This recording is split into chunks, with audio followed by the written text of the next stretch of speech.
Hi there, Loy Machedo. Speaking to you from loymachedo.com. Who's Loy Machedo and Think Personal Branding? I got the question today, which was more like, what's the difference between my life here in Thailand and my life there in Dubai? Or questions like, why did I choose this life or that life, or am I happier? So I just thought I would put them all together and answer this question. Now, in Dubai, this is my life, okay? I don't know about you, but I had to get up on time. Most of the time, I was forced to get up. I didn't want to get up. And after getting up, I'll be, oh, fuck, not again. Or it just hit the alarm to sleep for another few minutes and then snooze and get up again after a few more minutes and then get up again after a few minutes. And eventually just rush to the washroom, have a shower, brush, then make coffee, have breakfast, or the other alternate was dress up as quickly as possible. The typical shirt and formal shirt and tie, putting perfume, shaving, looking smart. It has been years. It has been so many years since I did that. I can't even remember how it is to wear a suit and tie. So, today I just wear shorts. Or when I was in Dubai, I started my own, I wore jeans. So, suit and tie and formal stuff. And trust me, it's terrible dressing up in that. After that, go down to my Malbari shop. And I don't say Malbari as a derogatory term. I'm half Mallu, Keralite. Go to one of those small shops, have a parota with keema or chana, have a little bit of that. Very tasty, literally very tasty. I miss that here in Thailand. And the one thing that you must have is the kadak chai. There's nothing in the world that compares to that kadak chai. So have 2 or 3 of them or have a coffee. And once all that is done, sit in the car and race off to work. Race off to work because if you don't drive fast enough, you'll get stuck with all the traffic in the world. And whenever I used to go to work, I used to hope and pray that I don't get the traffic. I used to really hope and pray. Because if you get a bad spell of traffic, if you get stuck with traffic, especially on the Dubai-Sharjah highway, I mean, it can be a nightmare for the next 45 minutes. Bumper to bumper, and everyone's grumpy in the morning and nobody wants to give you space. In fact, it's pretty funny when I think of it. I always noticed locals would be driving their 4-wheel drive or a very expensive cars, one leg up, sipping their chai. And if you want to get into the lane, but you have to be very humble and please, can I come in? And they'll say, yeah, come. But if you'd see an Indian or Pakistani and you'd ask him, please put the indicator, may I come in? The minute you put the indicator, more cars will come front. They'll not allow you to go. And with an Arab local, you can be polite. He will let you come in. With the Indian, if you're polite, they'll make sure you don't come in. So, and if it's a female, that's even worse. A female, if you put an indicator and ask her, can I come in? She'll be like, how dare you make a pass at me? How dare you even smile at me? So, people are funny. And then you have these revenge guys who, if you try to get into their lane or you got into their lane, they will chase you down. And then the final category is the guy who will switch from this lane to that lane, to that lane, to that lane. He'll go to all the lanes, left, right, left, right, left. But after 1 hour, you'll see him still next to you only, still trying to switch lanes 100 times, thinking he's going somewhere faster. So anyway, after all that driving for literally 45 minutes in traffic, you reach the office. If you're lucky, you get a parking space, or then you get jacked there also. You have to search around for a parking space. But nowadays, everything in Dubai is from Salik, you have to pay money. Parking, you have to pay money. So you finally reach the office. Going in the elevator, seeing everyone else dressed up in suit and tie and perfume and trying to look fresh. But you can see on their faces, none of them are happy. They're trying to show pleasantries, or they're trying to show that they're ready for work, but no one's genuinely happy. Everyone's like grumpy and stressed, and you have this smell of cologne and perfume, and everyone's just grumpy, basically, formal. So you go to your office, sit near your desk, switch on your computer, or if you are like me, go help yourself with one more coffee in the pantry or tea, and gossip with your guys. Whoever, hey, how you, fine, this, blah, blah, whatever, sit down, check your schedule for the day, check your emails, and start your day. After you start your day,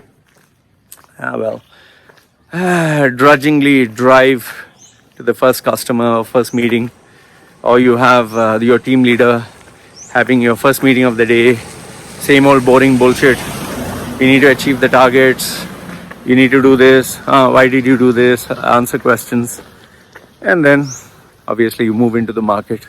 Still everyone's trying to get into the office, and then you go on with the day, and before you know it, it's already lunchtime. You keep checking your watch.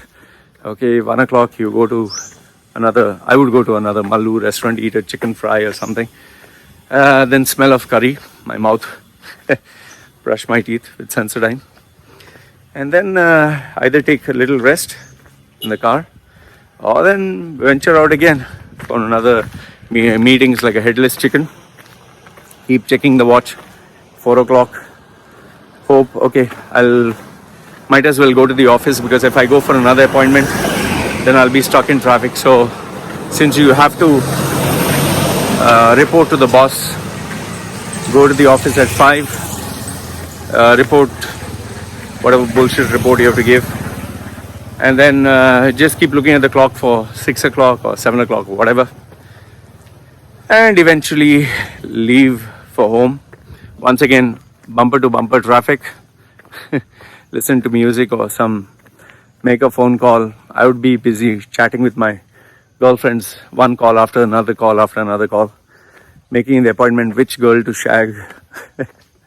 Those were the days, Oh, I love you. Yes, sweetheart. When can we meet up? It was nothing but good sex. And, if you're lucky, on the way, go to a girlfriend's house, shower in her house, give her a nice doing, and then go back home. So, okay, after you go back home, what I normally do is shower, get ready, put on some nice clothes, go to the gym, because obviously you need muscles. So go to the gym, pump, and after getting big muscled, eat another chicken parota. And then, depending on the schedule, either meet with other friends, or a guy would call me, local friend of mine, go to a nightclub. Not that I drink alcohol, but stand there and look at females, feel proud, have my big muscles, and, try to have some excitement, or go for a movie, or go somewhere out, or sit and play games in the house, video games. But if you're a family man, obviously you can't do that. After you go to the gym, or once you reach home, you either go to the gym or you just shower, sit down, relax. So this is more or less the same life, day after day, night after night. You just get used to it. At some point, you just accept this as your life. You don't have any questions, don't have any disappointments. You just go on with the flow. No questions asked. You think this schedule is going to be there forever. Okay? Unless, of course, there is some excitement, like you're taking part in a race, or there is a cricket match, or there is a picnic, or there's a holiday. Or the weekend, Thursday, Friday. There you get a little bit more excited, because Thursday, the weekend is coming. So you go to the club or go to a movie. Normally movies are released on Wednesday. Go watch a movie with your friends, go eat outside, go meet some friends. Friday is home day. Get up, go to the church, do the family outing bit, clean the house, keep everything ready for the next week, do clothes to laundry, do the weekly shopping, Carrefour, Lulu, wherever it's cheaper. And before you know it, the whole day is over, the weekend's over, and then you plan the same old office once again. Once again, get up because you have to drive the same fucking traffic, same fucking parking, go to the same boss, the same office, the same bullshit, and end of the month, get your salary, repeat. So this used to be my lifestyle in Dubai. Same shit all over again. Same people in the office, same boss, same relatives, same colleagues, same everything. In fact, even the salary was the same. So, it's, I was living this life for some time. I was living this life. Until one day, I just asked myself, why am I calling this person sir? Why? Why am I calling this boss sir or ma'am? Why am I giving them so much of respect? Because in the real world, you just talk to people. Hi, how are you? Hey, how are things? Like, let's say, for example, you meet anybody. You'll talk to them normally. But the minute you meet them in the office, based on their designation, based on the position, the suit, or the expensive car, it either becomes sir, or if the customer, yes sir, no sir, this sir. It's more like a fucking slave mentality. It's like he's above you. Then the other thing is, being treated like a fucking kid. It's like the boss asks you, where are you? Where did you go? Why did you do this? When you're coming back to the office, it's like, what the fuck, yeah? It's like, what? Am I your fucking slave? And in the Middle East, it's actually like slavery because they have your visa, means they have your balls in their hand. And, they can threaten you with terminating you or, okay, you're suspended or, not that it happens very often, but that fear is always there to lose your job. And then the monthly targets. But the biggest thing of all that really pissed me off, the one thing that really got to me was,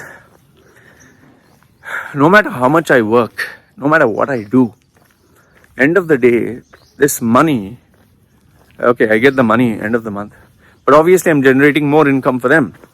Okay, that's the first one. The second one, which really makes you think, is tomorrow if you resign from the job, if you leave the job, you have to start all over again. You have to prove yourself all over again. You have to earn your stripes all over again. New management, you have to get on with the same shit all over again. You have to start from scratch. You have to earn your stripes, you have to earn your respect because you're in a new organization. Another one is, if you do leave the job or leave the country, then you are zero. Well, let's say, for example, you're in the UAE and you leave and go to Canada, you have to start from zero. Go to Australia, you have to start from zero because they don't recognize the experience that you had in the Middle East. Or, I was like, then I'm working all this time. Okay, I'm not working like a hardcore champion or whatever, but if I do leave, I have to start from zero. And then when you get older, you become stuck. You actually become stuck because you have very limited options. Like if you're an insurance guy, you can only join an insurance company. If you are let's say, engineer, your only option is engineering. I mean, there's nothing else left. And then you become, enslaved to fear. It's like whatever savings you have, you will lose all your money just trying to make ends meet. And this is one thing which I've always noticed is expenses keep going higher and higher. Purchasing power keeps going down. And, it's initially it's fun, but later on it becomes a struggle, especially after you get married and then you have a kid. You need to spend for savings, you need to spend for your baby, you need to spend for your future. And then when the baby becomes big, obviously you need to save money for her college or his college so money actually becomes less and the expenses keep going more and more. Salaries don't grow in the same pace. So I really ask myself, like, I'm fucking working so much.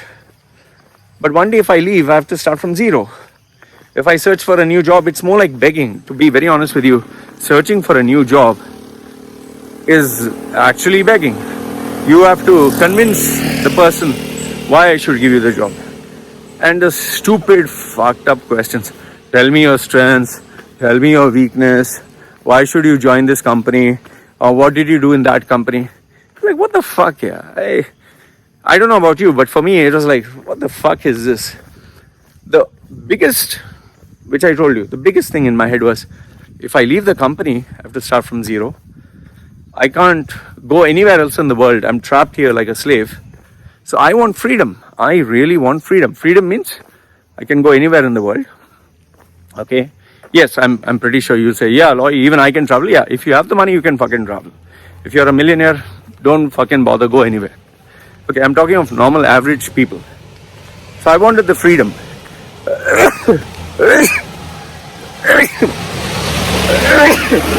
Sorry, told you. It's unscripted. Okay. So I wanted the freedom to go anywhere. That's number one. The second thing which I wanted to do was I wanted to, work for myself. I didn't want to call anyone sir. I didn't want to report to anyone. I didn't want anyone asking me like, where have you been? What have you been doing? Like, fuck you, man. It's like, why the fuck should I even answer to you? So I wanted self-respect. I wanted freedom.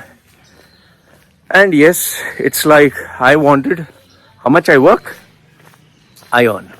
Okay? I work very hard. I earn more money. I earn less because I work less. So being in charge of my own life.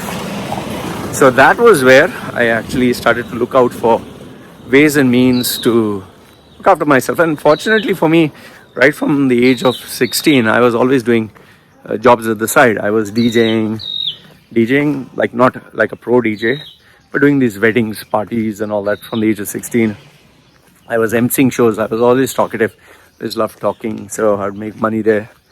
I would do exhibitions and conferences, standing there, enjoying, always flirting with the girls. So I always had that freelance attitude. Apart from work, I would also do these things at the side. And yes, I did have a brief stint with my mother's business of running the business, and I made it very profitable. So I realized I had that in me. But then if you go through my videos, 2011, where my world changed up and down completely, I decided to go full time. So that is where I realized whether you're on your business card, it's managing director, it's regional manager, whatever your designations, it's a dummy designation. Only thing that matters is money. And from then on, I just started focusing on money. So today, my life here in Thailand, as you can see how I am. I have total freedom. I get up when I like. Right now it's 10. I got up at 10:30, 10:35, like that. Without an alarm, I can get up whenever I like. I slept whatever time I want. And after I get up, I go for my walk. I make my video. Then I'll go to eat somewhere out. So I'm always free. I'm always free to do what I like. Now, after I go take my family and my baby to eat food outside, then I'll be drinking my coffee as usual. I'll be making another video. That's today's plan. Come back, then answer emails, check all the messages, create a couple of videos. Maybe I'll put this video up. And following that, maybe play some games again, then go for shopping. So, and then, evening just relax with the family. So, okay, I'm kind of giving you a very rosy side to life. There are challenges up and down. Like, see, the drawback to my lifestyle is because I chose Thailand. The reason I chose this was the expenses are 60% less than Dubai. It's not fast paced. Well, I don't have friends. I don't have anybody here. It's mainly just my family, which is okay. Personally speaking, I don't want friends. I don't keep friends. Yeah, the one drawback is there's no Malbari restaurant here. There's no Malbari chai. I miss that. There are, if I want to purchase anything, like I want to purchase the Nintendo Switch, it's not available on this island. I have to get it from Amazon. So everything that I need, my requirements is slightly expensive. But apart from that, you can see my house. My house, it's only 10,000 dirhams. It's a villa. In Dubai, I was paying 45,000 for a apartment, 1 bedroom. My phone and internet. The internet that I use is Wi-Fi in the houses for free. Telephone calls hardly make any. Use the internet, which is for free. My petrol charges. I use a scooter. It's very cheap. So there is plus and minus. The expenses are very, very low. Life is very, very simple. I save a lot more. And I live a very good quality life. The only drawback being, like I told you, obviously, no friends that I know. It's away from people that I was born and raised with. And earnings is unpredictable. There are months where I really earn a lot, and then there are months where it can go quiet. The highest like I've made in a single day. Okay, if you want, you can believe me. It's up to you. Made up to $15,000 just one day's work. He was a premium client. There were commissions to be paid. And sometimes it's like I did go through a phase where I didn't have customers for 6 months. So yeah, there are ups and downs. It's not like everything is like, wow, rosy. And another drawback here is the hospitals, they are out for your blood. I mean, you can just fall sick and you'll have to pay a minimum of $1,000 for anything. Then there is the driving. Thailand is the most dangerous place in the world for driving. So yeah, there is ups and downs, and nothing is perfect. But if I were to evaluate, life here is countless times better. My option of not being an employee is million times better, and I get to do what I love. I get to do what I like. So even though I'm having, let's say, same stress like you, but it's stress that I enjoy for myself, my brand. And the work that I do with my brand will never go anywhere. I can go to Philippines tomorrow and my work still goes with me. I don't have to put my hand forward to anyone and say, sir, I market and sell my own brand, nobody else's brand. If you were to leave the company, all your work that you did for that company and that brand goes to that company. It's not for you. So yeah, so this is my life here. And I'm with my family, I'm with my baby, with my wife, 24/7 in the house. And I'm happy, man. I'm really happy. So,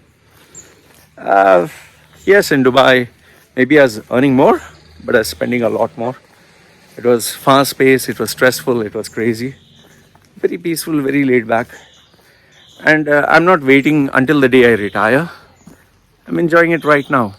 Many people like to work till one day they retire at the age of 60. When you're 60 and fucking old, what are you going to start enjoying life? And then there's no guarantee that you'll actually live to see 60. So I'm living happy. So this is my life, guys. This is how I enjoy my life. This is the difference between life in Dubai and life here.